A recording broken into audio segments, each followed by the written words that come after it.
اقوام متحدہ پاکستان کے کامیاب نوجوان پروگرام کے لیے $23 ملین فنڈ فراہم کرنے کا اعلان کرتے ہوئے وزیر اعظم کے معاون خصوصی عثمان ڈار کو پروگرام کا شریک چیئرمین مقرر کر دیا گیا ہے۔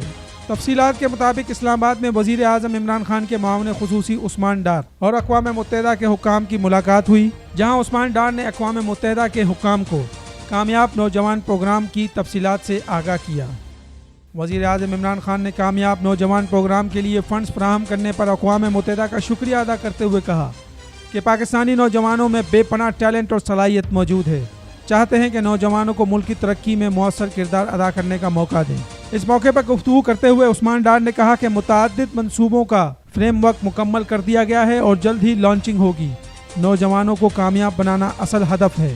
واضح رہے کہ گزشتہ ماہ نوجوانوں کے مسائل جاننے کے لیے حکومت نے national youth development index programme شروع کرنے کا فیصلہ کیا تھا، جس کا نام کامیاب نوجوان رکھا گیا تھا۔ تجارت نیوز کو یوٹیوب پر سبسکرائب اور لائک کیجیے۔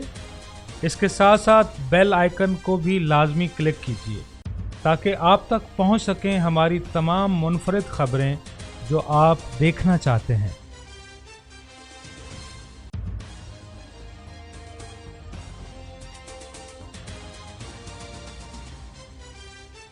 آپ دیکھ رہے ہیں تجارت نیوز، بہتر اپنا حل۔